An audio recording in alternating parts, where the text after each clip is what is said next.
Glória a Deus. Quantos estão felizes, diga amém. Que bom estar na casa do Senhor, né?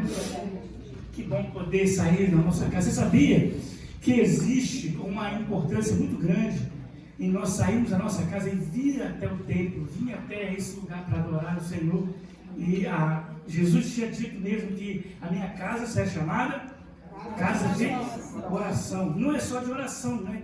Ele estava falando isso dentro de um contexto, mas é um lugar de comunhão, de relacionamento, de crescimento, um lugar onde o Senhor fala conosco, nós podemos ter liberdade de falar com Ele. É um privilégio estarmos aqui nesse momento de comunhão, de estar juntos, amém? Nossos líderes, pastores, estão em um momento deles assim, né, bem particular, e eu não estou, como eu falei pela manhã, eu não estou aqui substituindo, né, mas estou nesse lugar para compartilhar com os irmãos aquilo que Deus já tem ministrado, falado, derramado aos nossos corações, e que o Senhor nessa noite, como eu orei aqui, que o Senhor traga uma unção de ensino, de aprendizado, amém? Eu não falei de manhã, mas eu não sou pregador, eu sou da área de ensino, eu sou mais mestre do que pregador, eu não sou muito de pregar, o meu chamado assim é mais mestre, mas nós vamos estar aí caminhando dentro daquilo que o Senhor tem para cada um de nós essa noite, amém? Glória a Deus. Abra sua Bíblia comigo em Gênesis, vamos começar, Gênesis capítulo 1. Eu disse também pela manhã que Gênesis é um livro de revelação, tão quanto é o livro de Apocalipse. A gente considera o livro de Apocalipse um livro das revelações, mas o livro de Gênesis é um livro de revelação, tão é o livro de Apocalipse. Gênesis explica não só a criação de todas as coisas, mas a finalidade de todas as coisas. Gênesis é um livro onde ele apresenta Jesus de uma maneira muito clara, e ele dá ali o sentido da humanidade, está em Gênesis. Então Gênesis é um livro muito crucial para nós cristãos. E Gênesis é uma sombra do Novo Testamento. Tudo que acontece em Gênesis, na verdade, é uma sombra, né, do Novo, daquilo que nós vivenciaríamos no Novo Testamento. E eu queria só arranhar um pouco aqui desse entendimento nessa noite com os irmãos, e que o Senhor venha ministrar no coração de cada um de nós essa noite. Amém. Amém? Amém. Diga assim: eu estou pronto. Eu estou pronto. Gênesis 1:1 diz assim: no princípio criou Deus os céus e a terra. A terra, porém, estava sem forma e vazia, e havia trevas sobre a face do abismo, e o Espírito de Deus pairava sobre as águas. Amém? Vamos continuar. E viu Deus que a luz era boa, e fez separação entre luz. E viu Deus que a luz era boa, e fez separação entre a luz e as trevas. E Deus chamou a luz dia, e as trevas o chamou de noite. E passaram-se a tarde e manhã, e esse foi o primeiro dia. Eu quero destacar o versículo 2, que diz assim: Porém a terra estava sem forma e vazia, e havia trevas sobre a face do abismo, e o Espírito de Deus pairava sobre as águas. Fala comigo: o Espírito de Deus pairava sobre as águas. Eu gosto muito de uma tradução que não é essa, que fala assim: a terra, porém, estava sem forma e vazia, e o Espírito de Deus se movia sobre as águas. Uns deles, fala comigo: o Espírito de Deus, no princípio, já se movia sobre as águas. Você sabia que o céu não é um lugar estático, parado? Deus não é um Deus parado. O céu é uma realidade que se move. O céu é um lugar, é uma realidade, é um ambiente que está em movimento o tempo todo. O céu se move. Você pode falar isso aqui? Diga: o céu se move. Diga: o céu se movimenta. Irmãos, Deus é um Deus que não muda. Deus é imutável, mas Ele se move. O céu é imutável, o céu não muda, mas o céu se move. A palavra Deus, eu não falei de manhã, a palavra Deus já nos traz isso de maneira muito clara, porque Deus é dínamo, que é aquele que se renova de si mesmo. Deus não tem início nem fim, Ele é infinito. Ele não teve nem começo, nem terá um fim, porque Deus, Ele expande a compreensão de criação. E Deus, a palavra de Deus, a palavra Deus quer dizer aquele que se move, é dínamo, aquele que se renova de si mesmo. Então, Deus, ele se move. Você acredita que, apesar de nós estarmos praticamente faltando uma semana para terminar o ano, ainda tem bênçãos para você que ainda não chegou e vai chegar em 2025? Amém. Porque Deus está se movendo com os crentes. Deus está se movendo por você. Você crê nisso? Amém. Que ainda 2025, falta praticamente 9 dias para encerrarmos o ano, existem coisas que ainda não aconteceu, porque o ano ainda não acabou, amém? Amém. Amém? Amém. Então, se o ano não acabou e Deus se move, Ele está se movendo com propósito para trazer para mim e para você coisas que ainda não chegou e que são promessas para 2025 ainda. Amém. São coisas que o Senhor quer trazer para nós, amém? E nós precisamos entender, primeiramente, isso. Os céus é um lugar que se move. Deus, Ele está o tempo todo se movendo. A palavra de Deus diz mesmo que todas as coisas estão concorrendo para o quê? Para o quê? Para o bem. Todas as coisas concorrem para o bem de todos, não, daqueles que amam a Deus. Então, quantos amam a Deus aqui nessa noite? Amém. Então, você pode ter certeza que os céus estão se movendo a seu favor. Amém? Então, essa é a primeira coisa que nós precisamos entender no nosso espírito, que o céu se move. E Deus cria todas as coisas e coloca Adão num lugar muito especial, porque Ele coloca Adão no Éden. Você sabia que é tão interessante que Adão, ele nasceu em um ambiente sobrenatural, tendo que lidar com coisas naturais. Adão, quando nasceu, ele foi criado, né, por Deus e foi colocado em um lugar sobrenatural. Então, tudo na vida de Adão era sobrenatural. E ele era um homem que nasceu num ambiente sobrenatural, tendo que aprender a lidar com coisas naturais. Ele vivia numa dimensão sobrenatural, tudo era sobrenatural, inclusive os céus e terra tinham o mesmo ambiente. Não havia separação de ambiente entre céu e terra. Céu e terra tinham a mesma regência, porque não havia pecado. Então, o mesmo ambiente do céu era o mesmo ambiente da terra.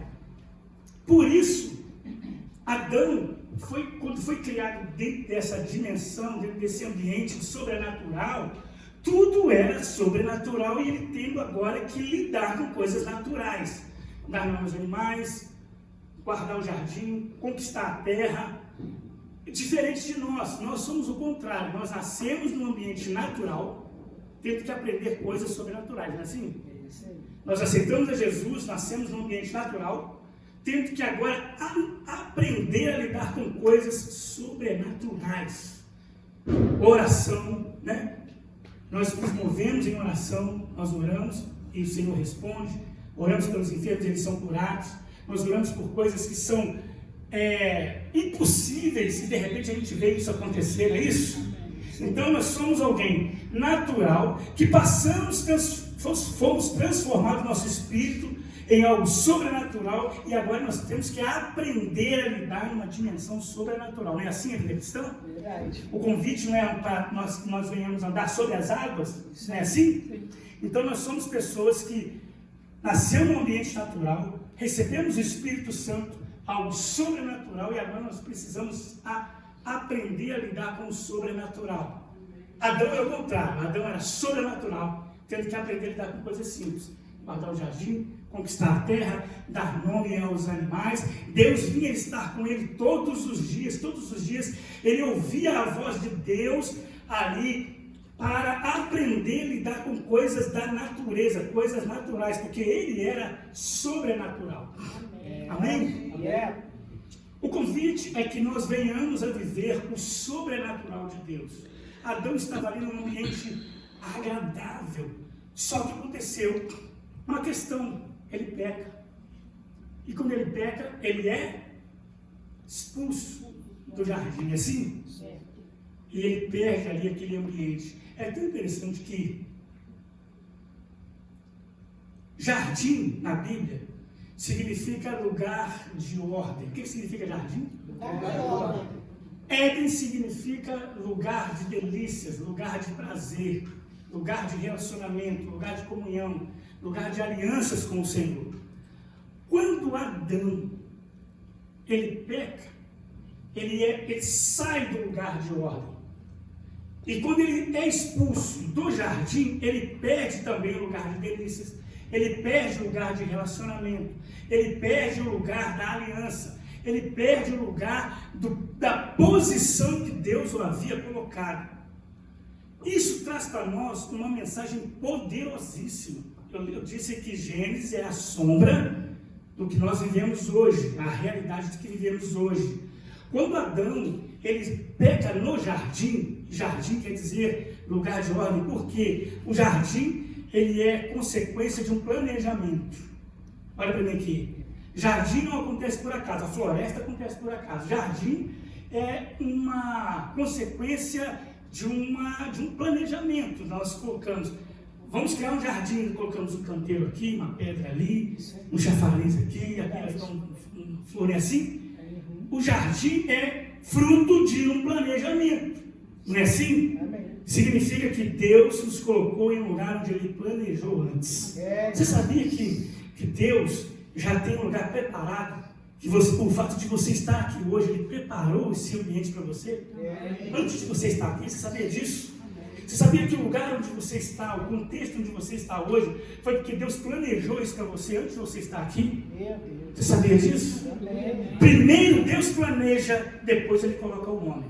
Meu Deus! Amém? É sempre assim. E foi assim com Adão. Ele colocou Adão em um lugar ordenado, em um lugar de ordem. Quando Adão peca, ele transgride a ordem. Não foi só uma desobediência contra Deus. Ele fere um princípio espiritual que estava sobre aquele ambiente. E porque ele peca no jardim, ele desobedece no jardim, ele perde o ambiente do relacionamento que é o Éden. Eu queria que colocasse para mim aqui um texto que eu quero te mostrar esse bem de perto. A gente entende que Éden e jardim são a mesma coisa, inclusive que Éden é o nome do jardim, que eu cresci aprendendo assim. Mas na verdade, olha aqui para mim, coloca para mim Gênesis 2, 8 e 9, diz assim, Gênesis 2, 8 e 9. O Senhor Deus plantou um jardim na região do Éden. Depois o Senhor Deus plantou o jardim na região do Éden. Onde é o jardim? Na região do Éden. Jardim é uma coisa. Deus cria o jardim, coloca aí aonde o jardim? Na região do Éden, no leste. E ali pôs o ser humano que ele havia criado. Não é assim? Está aí? Formado. Então o Senhor Deus fez brotar o solo e criou todas as coisas. Então veja bem, Deus cria o homem e coloca o Éden era um ambiente espiritual. O que é o Éden? Um ambiente espiritual. Um ambiente espiritual. E ele pega esse ambiente que era a presença de Deus, onde Deus habitava ali, cria o jardim, coloca nesse lugar e coloca o homem lá. Só que quando o homem peca, ele não só fere o princípio espiritual da desobediência, mas ele fere a ordem, ele sai da ordem. E quando ele sai da ordem, ele perde o lugar de delícia, o lugar de relacionamento. Como estão comigo? Amém. Diga amém. Amém. Isso é exatamente o princípio espiritual que acontece hoje na nossa caminhada cristã. Não é só um episódio isolado do jardim, não.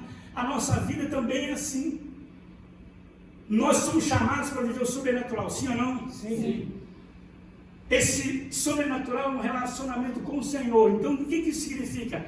Todas as vezes que nós voltamos para o lugar de ordem, lembra que o mundo já é maligno, nós nascemos de uma maneira desordenada, lembra disso? Sim. Que nós somos frutos de uma desorganização de Adão, que foi passando de geração em geração até chegar hoje, até chegar a mim e a você. E quando nós aceitamos a Jesus, Deus nos traz de volta para a ordem. Deus nos traz de volta para o lugar ordenado por Ele, para que nós viéssemos estar. E nesse lugar de ordem, nós começamos a provar as delícias do Éden. Nós começamos a provar relacionamento, aliança, pacto. Ou nós passamos a ouvir a voz de Deus e Deus passa a falar claramente com cada um de nós. Não é assim? Amém. Agora o interessante toda a área da nossa vida que está desordenada, nós não conseguimos provar das delícias do céu naquela área. Por isso que nós entendemos que tem pessoas, é fácil observar, tem pessoas que são sinceras, elas se convertem, elas aceitam Jesus, elas vêm para a igreja, elas começam a caminhada cristã e existem áreas que elas avançam e áreas que capenam. E aí a gente começa a observar pessoas que em determinada área elas começam a avançar, elas começam a conquistar, elas começam a progredir, e em determinada área não conseguem romper. Fica agarrado, fica ali aquela coisa impedida. Parece que o céu naquela área está fechado. Todo mundo comigo aqui? Sim. Amém? Amém. O que precisa? Você sabia que quando Deus nos chama, o projeto de Deus para nós é que nós venhamos ter conquista de uma maneira totalizada? Sabia disso? E Deus, Ele trabalha de uma maneira setorizada. O que é isso? Setores da nossa vida são áreas separadas, que quando essas áreas estão devidamente organizadas, nós conseguimos provar milagres, conseguimos provar ações, conseguimos provar o mover de Deus de forma clara na nossa vida. Nós temos 3 pilares que nós precisamos organizar, digamos assim, colocar em alinhamento. Primeiro, relacionamento com Deus, é isso? Isso aí. Qual o segundo? Familiar. Família. Qual o terceiro? Trabalho, finanças. E quarto? Social. Relacionamento, né? No trabalho, na igreja, nossos cargos, nossas tarefas. Então, essas áreas precisam estar devidamente ordenadas. A gente começa a perceber que tem pessoas que fluem tranquilamente em determinada área, mas outras elas começam a agarrar. Você sabia que é possível você ter sucesso em uma área e ter fracasso em outra? Com certeza. Por quê? Porque nós precisamos entender que as áreas que nós vamos alinhando na palavra, as áreas que nós vamos colocando em ordem na nossa vida, nós vamos avançando isso no Senhor, nós vamos começando a provar de milagres naquelas áreas que estão organizadas. Deus é um Deus organizado, amém? Amém. Você pode repetir isso comigo? Fala comigo. Deus é um Deus organizado. E aí nós começamos a ver pessoas que elas começam então a vir para esse lugar de promessa, lugar de relacionamento, lugar de aliança, e Deus começa a mover as coisas começam então como se diz, a se alinhar, É tão interessante que, se você parar para pensar, o homem peca no jardim, sim? Amém? Jesus, quando vem, ele poderia ter sido preso em qualquer lugar. Por quê? Porque em vários momentos da história a gente vê as pessoas, os soldados romanos, encurralar Jesus, e Jesus desaparece aqui, aparece no outro lado, não é assim? Sim.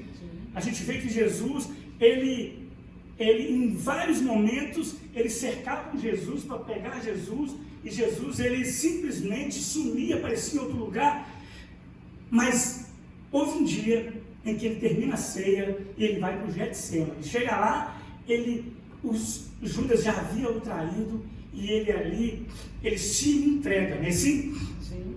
Amém? Amém. E ele se entrega para ser preso naquele lugar. Se você parar para pensar, qual é o nome que nós damos a Getsemane? Getsemane ficava onde? Num jardim. O homem peca num jardim. E é num jardim que Jesus se entrega por nós. Ele se entregou. Por que num jardim? Por que Jesus poderia ter sido deixado ser entregue a qualquer outro lugar? Como ele foi encurralado em várias vezes pelos romanos. Mas por que ele se entrega estando em um jardim? Porque foi no jardim que o homem peca, e é no jardim, num lugar ordenado, num lugar de ordem, que Jesus precisava trazer de volta, restituir de volta aquilo, a desordem que se tornou a humanidade. E é num jardim, no Getsemane, onde ele soa gotas de sangue, que ele se entrega gratuitamente por nós. Gratuitamente por nós. Eu não falei de manhã, mas quero falar agora à tarde. Olha aqui para cá. O homem peca, e quando ele peca, ele diz 4 coisas. Ouvi a tua voz no jardim, estava nu, tive medo e me escondi. Na verdade, Judas fala 5 coisas, Judas não, né? Adão fala 5 frases na Bíblia. Ele só existem 5 citações de Adão na Bíblia. Primeiro, quando ele peca, ele é confrontado pelo Senhor, ele está nu, amém? Todos lembram? Ele está nu e fala: Adão, onde você está? E ele diz: ouvi a tua voz no jardim, tive medo, estava nu e me escondi. Depois, a 5ª frase, ele vai dizer: a mulher que tu me deste me deu fruto, eu comi. Então ele diz, só aparece 5 falas de Adão na Bíblia, mas essa fala, a primeira, quando ele fala: ouvi a tua voz no jardim, estava nu e me escondi. Quando ele diz isso, eu não falei isso pela manhã, mas quero falar agora. Ele estava nu e foi para onde? Para onde? Se escondeu onde? Numa caverna, não é isso? Não, ele foi para onde? Quem lembra? Ele foi para trás de um arbusto, atrás de uma árvore. Ele se escondeu ali, porque ele estava nu. Aí ele pega a folha e se tapa, não é assim? Ele estava nu e se escondeu atrás de um arbusto. A Bíblia não fala que arbusto que é, mas ele se escondeu atrás de uma árvore. Podemos dizer, ele se esconde atrás de um madeiro. E ele estava o quê? Nu. Mas no Calvário, Jesus também estava nu. Mas agora ele não se esconde, ele vem para frente, nu, se estende nu. Porque a nudez precisava ser restituída. A nudez, a vergonha precisava ser restituída. Então Adão se esconde nu atrás do arbusto e fica lá quietinho. E Deus fala: Adão, Adão, onde você está? E ele estava com vergonha, ele estava nu, ele estava em um lugar de vergonha. E quando Jesus é preso, Jesus não se importa, ele se entrega gratuitamente por nós. E ele sai atrás do madeiro, árvore, ele sai e ele se entrega nu. A Bíblia vai chamar a vergonha da cruz. Por que a vergonha da cruz? Porque assim como nós, como Adão, trouxe a nudez, a vergonha e o pecado, Jesus, ele restitui na cruz, estando nu, de braços abertos. E ali ele nu se entrega gratuitamente por nós, restituindo na cruz aquilo que o homem tinha feito. Amém? Você pode aplaudir o Senhor por isso?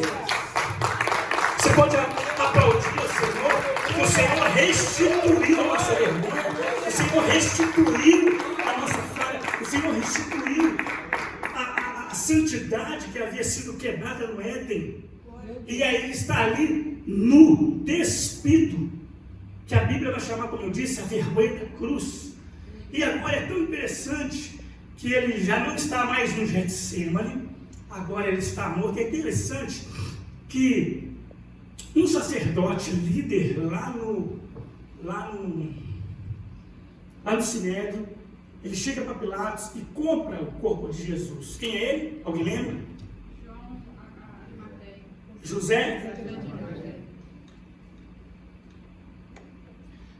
de Arimateia, um sacerdote, né?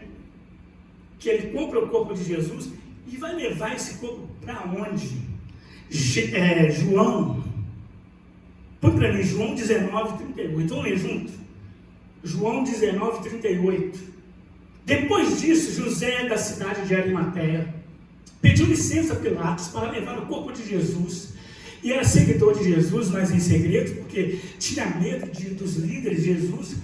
Pilatos deu licença e José foi e retirou-se o corpo de Jesus. Nicodemos, aquele que tinha ido falar com Jesus à noite, foi José levado uns 35 quilos de uma mistura de óleo e mirra. Os 2 homens pegaram o corpo de Jesus e o enrolaram em um lençol, os quais haviam espalhado essa mistura. Era assim que os judeus preparavam os corpos dos mortos para serem sepultados. Até hoje é assim. No lugar onde Jesus tinha sido crucificado, havia o quê? Um jardim. Aparece um jardim lá. No lugar onde Jesus havia sido crucificado, havia um jardim, como um túmulo, onde ninguém havia ainda sido colocado. Vamos embora? Puseram ali o corpo de Jesus, porque o túmulo ficava perto também, porque o sábado dos judeus ia começar logo. Então José de Arimateia pega o corpo de Jesus e leva para o túmulo que ficava em um jardim. Meu Deus. Por que um túmulo no jardim? Porque Getsêmani é o lugar da entrega e o jardim do túmulo é o lugar da restituição. Meu Deus. Quando Jesus morre e vai ao inferno, ele traz consigo as chaves do inferno e da morte, não é isso? Lá no Hades. Quando ele veio ao terceiro dia, ele precisava restituir isso em um lugar. E esse lugar era o jardim. E ali ele está dizendo claramente que agora ele restituiu para nós o lugar de ordem. Por isso nós temos acesso ao lugar de ordem. Por isso nós temos acesso agora ao lugar excelente que Adão tinha. Nós havíamos perdido esse lugar por causa do pecado. Sabe, a Bíblia fala sobre a justiça de Deus, que o pecado que nos imputava, ele fez justiça por nós. Nós éramos pecadores. Você conheceu Adão? Você conheceu Adão? Não. Você conheceu Eva? Não. Eles pecaram e nós temos a consequência disso. E ele tirou a injustiça que estava sobre nós na cruz. Agora deixa eu te dar um dado muito interessante. Quando Adão peca, já estamos caminhando para a definição aqui. Quando Adão peca, acontece o seguinte: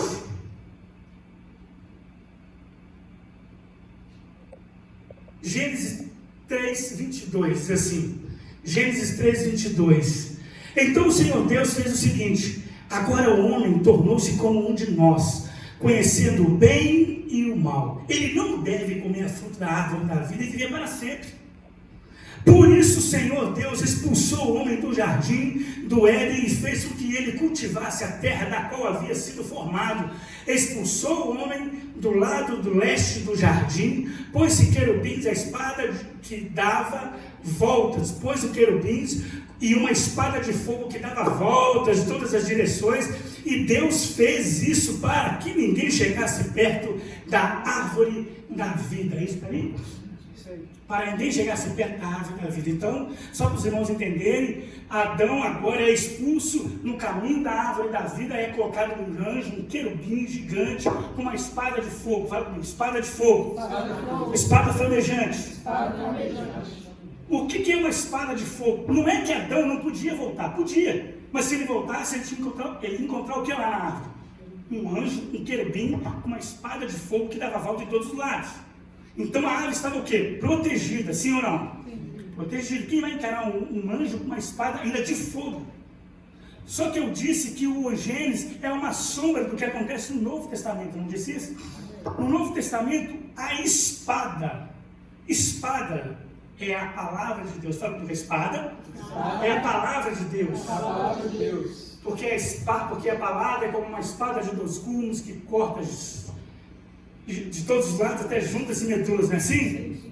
O fogo na Bíblia, espada de fogo, o fogo na Bíblia simboliza o Espírito Santo, sim ou não? Sim. Olha aqui comigo. Eu vos batizo com água, João disse, mas virá outro que é maior do que eu, e esse vos batizará com fogo. Então, espada flamejante do Antigo Testamento, no Novo, é a espada, a palavra, e o fogo, o Espírito. Fala comigo. Espada. Palavra. Fogo. Espírito. Mais uma vez. Palavra. É a espada. E o fogo é o Espírito. Isso significa o que para nós? Todas as vezes que nós estamos em um lugar desordenado, fora da ordem, e passamos pela palavra e recebemos o Espírito Santo, nós temos acesso à árvore da vida. Meu Deus. Diga amém. Amém. Diga eu recebo. Eu recebo. Todas as vezes que áreas da nossa vida está desalinhada, todas as vezes que a área da nossa vida está precisando de conserto, nós nos submetemos à palavra de Deus e recebemos o fogo do Espírito Santo, nós temos acesso ao lugar que Adão tinha. Você começa a acessar coisas que lá fora eles não estão acessando. Você começa a ter contato com o sobrenatural que a humanidade hoje não tem acesso. Posso ouvir um amém? Amém. Vocês não estão entendendo? Aleluia. Vocês não estão recebendo em nome de Jesus? Nós precisamos ter isso no nosso coração, porque muitas vezes andamos em áreas meio que capengando, porque estamos desalinhados em pensamentos. Os irmãos, eu sou cristão há muitos anos. Tive formação, estudei e tal. Irmãos, tem áreas da minha vida que hoje está voando por uma questão de alinhamento. Não é nem questão de santidade, é questão de alinhamento espiritual. Áreas que eu não entendia, que em 6 meses, eu falei isso pela manhã, eu cheguei, voltei, tem 6 meses, voltei em junho, para 7. Em 6 meses eu tenho tido entendimento nesse lugar que eu não tinha antes. E eu sou crente há décadas. Mas por que isso? Porque a falta de entendimento nos destrói. Pode repetir isso? Fala comigo. A falta de entendimento nos destrói. A própria palavra diz que nós somos destruídos nas áreas que nós não temos conhecimento. Ela não fala que nós somos destruídos na área que nós temos pecado, propriamente. Porque às vezes tem coisas que não é pecado, tem coisas que é falta de conhecimento. Então, o céu, tem coisas que nós vamos viver no céu, só no céu, mas tem muitos milagres que são aqui para a terra que nós precisamos desfrutar. É isso aí. Tem muitas coisas que estão à nossa disposição, que nós precisamos desfrutar, nós precisamos conquistar, nós precisamos acessar, amém? Vou te dar vou aprofundar um pouquinho. Jesus, deixa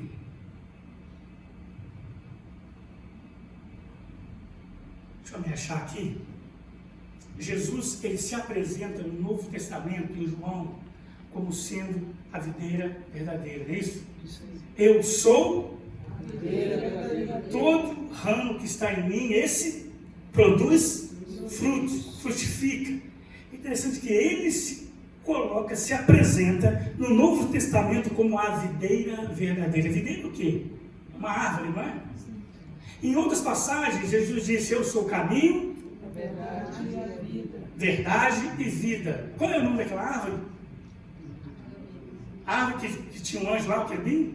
A árvore da vida. Jesus se apresenta como a árvore. Eu sou a árvore verdadeira. Aquela lá era só uma sombra. Eu sou a videira. Eu sou a árvore verdadeira.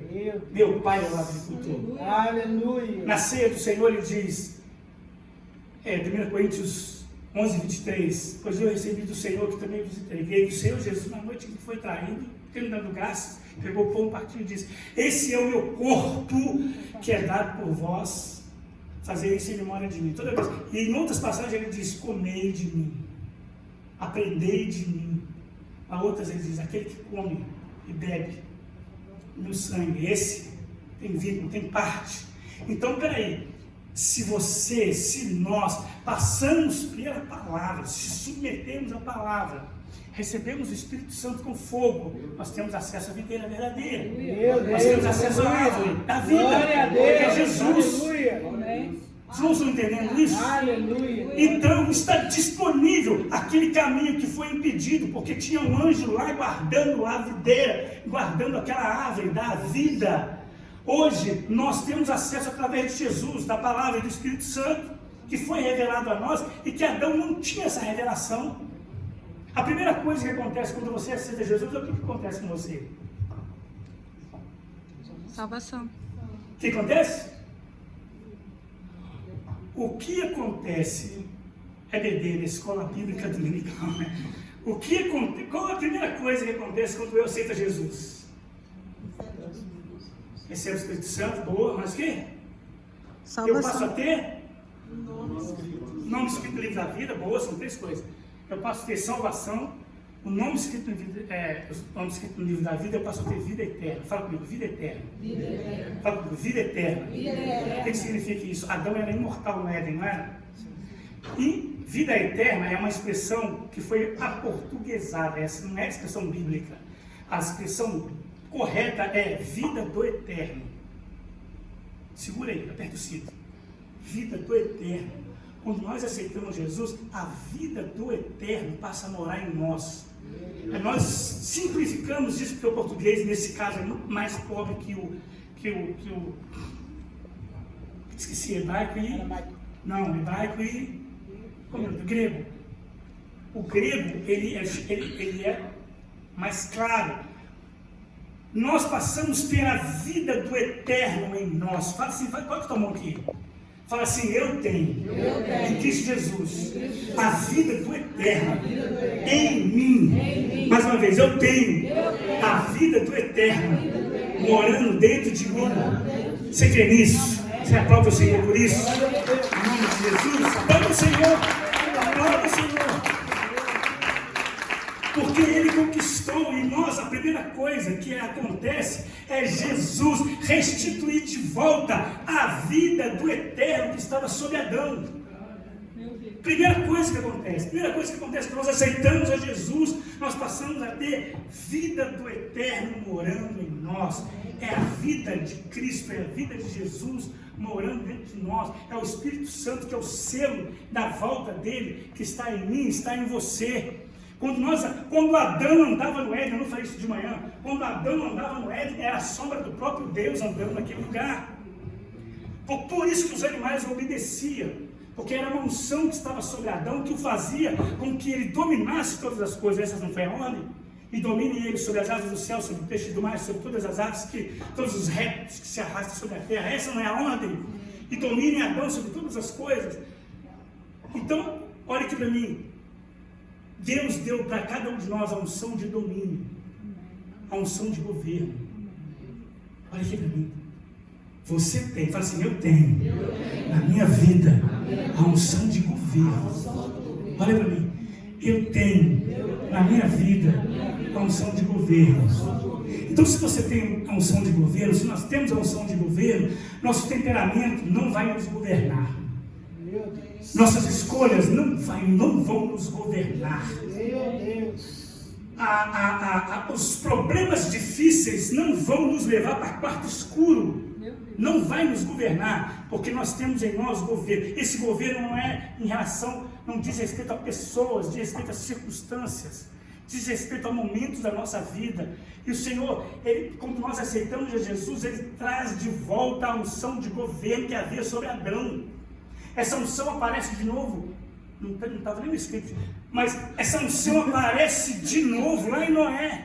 Como que você acha que Noé conseguiu colocar tantos animais dentro da arca? Unção de governo, de domínio. Quando Adão andava no Éden, os animais o identificavam como um ser diferenciado de tudo, porque era a sombra do próprio Deus andando. Quando você anda aí fora, por isso que diz, vós sois sal e luz do mundo. Porque quando nós andamos, quando nós trafegamos, quando nós andamos aqui na terra, é como a sombra de Deus. Nós somos Ele. Eu e o Pai somos um, é isso que Jesus falava. Eu e o Pai somos um. Então, você não é qualquer pessoa onde você trabalha, você não é qualquer pessoa no ponto de ônibus, você não é qualquer pessoa para fechar um negócio lá no banco, você não é qualquer pessoa, você é a imagem e semelhança de Deus. Aleluia! Eu não falei isso de manhã, vamos lá. Imagem quer dizer aquilo que você vê, não é isso? Imagem é aquilo que você vê, certo? Amém. Semelhança está ligada a caráter, personalidade, jeito de ser. Quando Jesus ele restitui a nossa personalidade na cruz, Ele está nos trazendo de volta a nossa imagem, conforme é a nossa semelhança com Ele. E o que é isso? O que é ser imagem e semelhança de Deus? Nós somos parecidos com Ele. Por isso que Satanás nos odeia. Dana-se Ele. Ele nos odeia por quê? Porque você não é feio, você não é qualquer pessoa, você não é rejeitado, você é igual, você é parecido com o Senhor. Amém. Porque você é a imagem dele. O que é a imagem? Quando Adão andava, ele era a imagem de Deus ali, e os animais identificavam isso. Quando você anda, você é a imagem de quem? Deus. Satanás te reconhece, sabia? Que você se parece com Deus. Você se parece com o seu Pai. Existe uma paternidade liberada sobre a tua vida, regendo a sua vida. Você tem a imagem de Deus. Mas isso acontece na conversão, isso acontece no nosso nascimento. Nós nascemos igual a Ele. mas na imagem. E agora nós precisamos aceitar Jesus para que a nossa semelhança seja igual a Ele também. Semelhança é caráter, jeito de ser, personalidade. O Anselmo costuma dizer algo fantástico. Ele diz que você não é quem você age, sim quem você reage. São as nossas reações que vai dizer quem eu sou, não é isso? É isso aí. Então nós precisamos reagir como Ele reagiria. Porque nós somos semelhança, nós temos caráter do Senhor, caráter de Jesus, caráter de Cristo, regindo a nossa vida. E porque nós temos o caráter do Senhor, a regência do Senhor está sobre nós, e nós temos o domínio de agir e reagir de acordo com como Ele faria. Porque é Ele que está governando quem? Nossa vida, as nossas emoções, os nossos sentimentos, o nosso jeito de ser, porque nós somos semelhança dEle, imagem dEle. Nós nos parecemos em todas as coisas. Quanto mais nós andamos com o Senhor, nós começamos a ter a linguagem do céu em nós. É isso aí. Quando Pedro foi preso foi questionado pelas mulheres no pátio do templo, e Jesus estava sendo julgado lá dentro. Ele fala, você é como ele, você fala como ele. Pedro andou com Jesus 3 anos, ao ponto de o jeito dele falar igual a Jesus. E ele dizia, as mulheres diziam, você é discípulo dele, porque você fala como ele.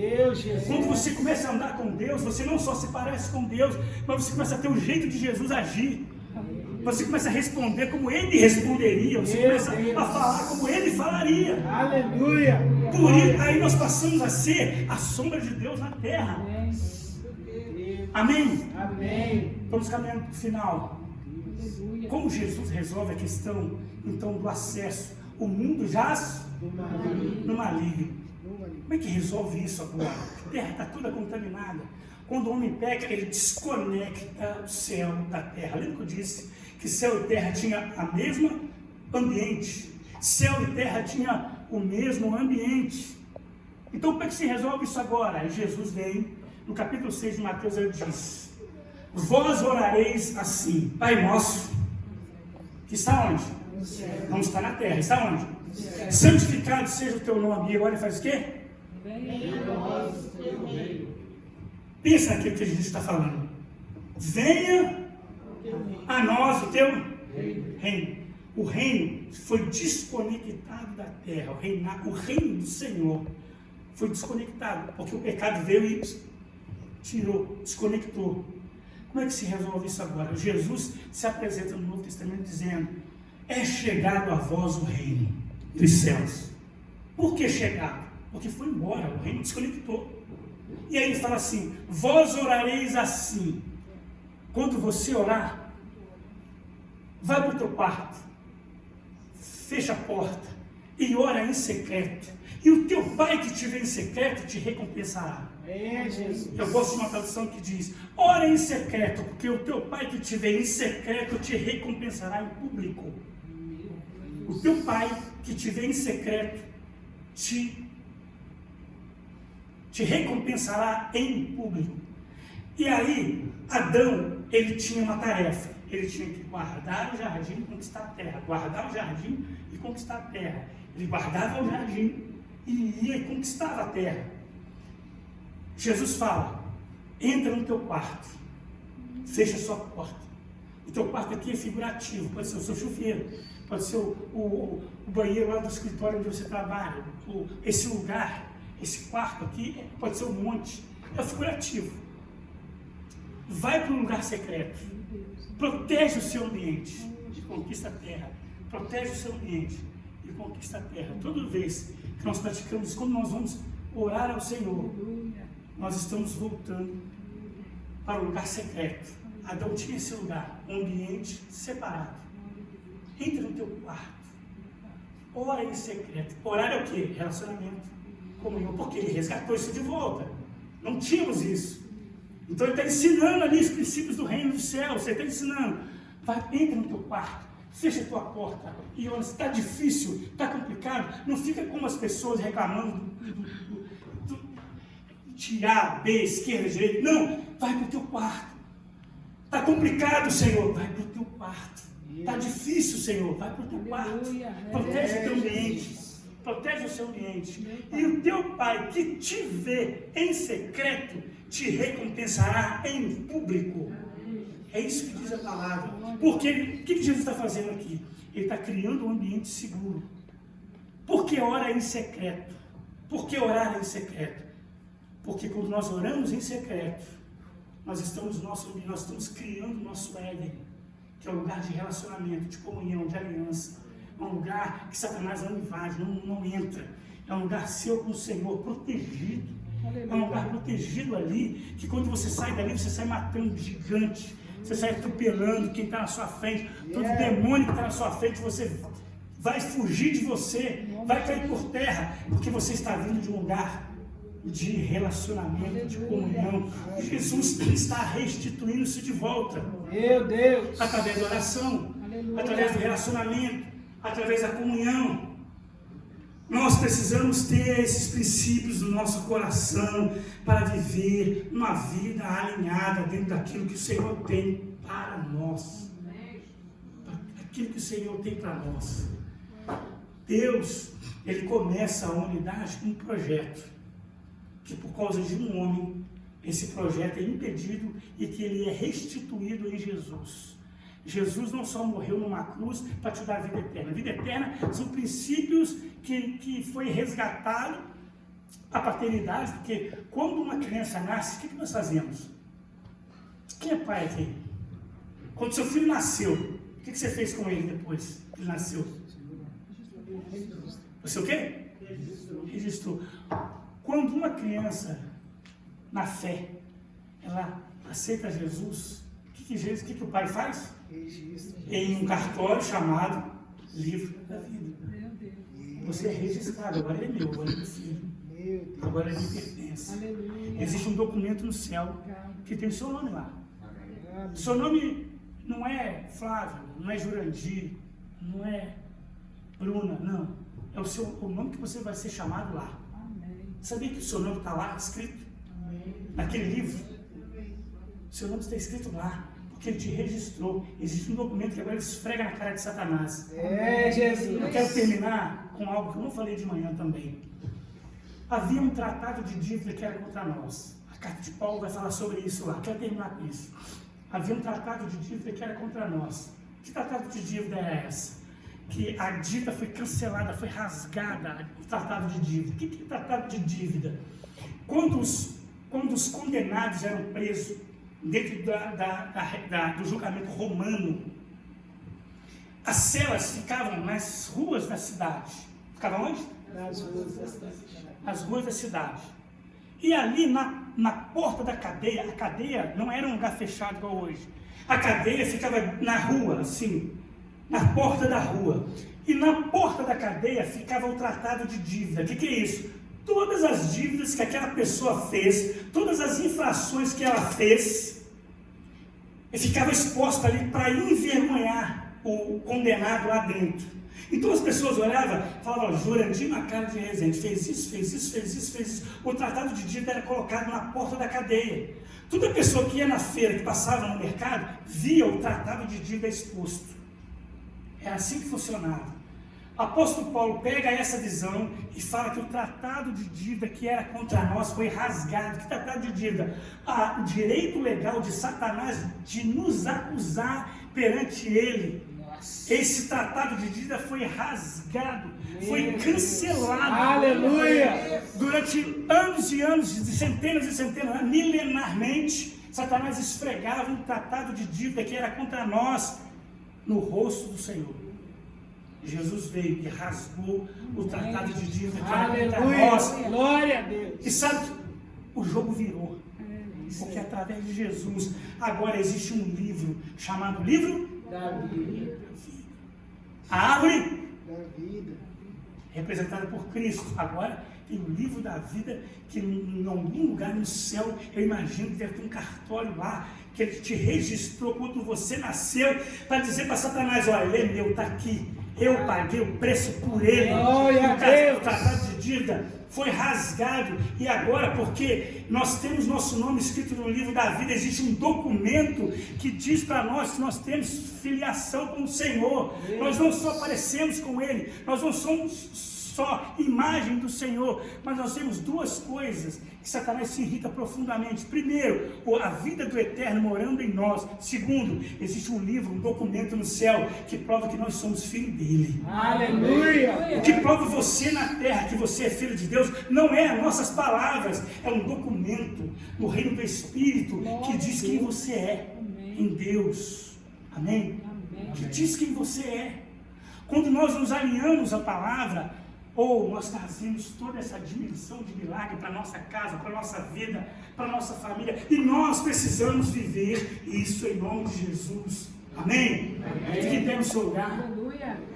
O tratado de dívida foi rasgado. Aleluia. Não existe acusação contra a sua vida. Você não é pequeno, você não é mesquinho, você não é miserável, você não é abandonado. Não, existe um tratado de dívida contra a sua vida. O tratado de dívida que foi rasgado.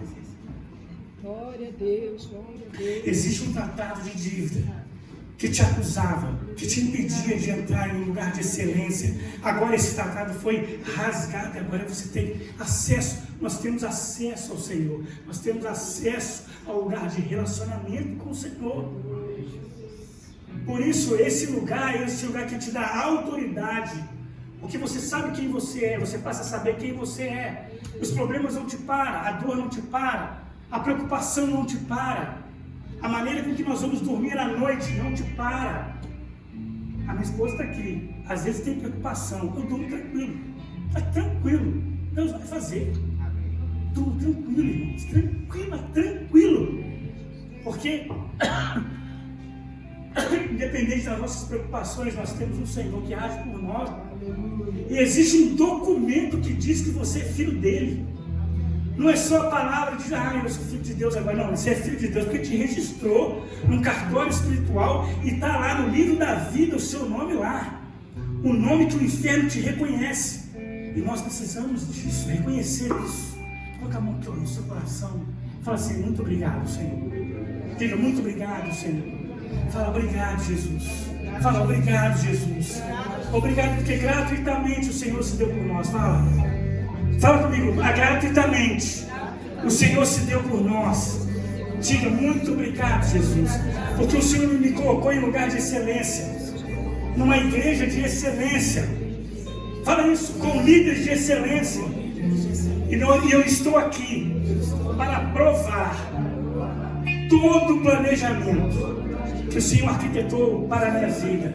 Eu quero desfrutar, fala, de tudo. Diga, eu quero desfrutar do grande projeto que o Senhor tem com a minha vida, antes de eu nascer. Fala comigo, eu estive longe, por muito tempo, sem entendimento, mas agora eu tomo posse de tudo que o Senhor conquistou para mim. Eu quero voltar mesmo à primeira essência, a essência original, com o entendimento original, daquilo que o Senhor conquistou na cruz por nós, por mim. Diga obrigado, Jesus. Diga obrigado, Jesus. Pai, nós te louvamos nessa noite, nós te agradecemos mesmo, porque o Senhor conquistou esse lugar para nós.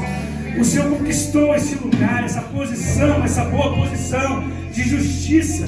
O Senhor se fez vergonha por nós, se fez pecado por nós, para que hoje nós pudéssemos, ó Deus, desfrutar de um lugar excelente, de uma vida excelente, caminhando, ó Deus, espelhando o reino da luz para as pessoas que estão em trevas. E por isso nós tomamos posse nessa noite de tudo aquilo que o Senhor conquistou na cruz por nós, Pai. Nós te louvamos por isso em nome de Jesus.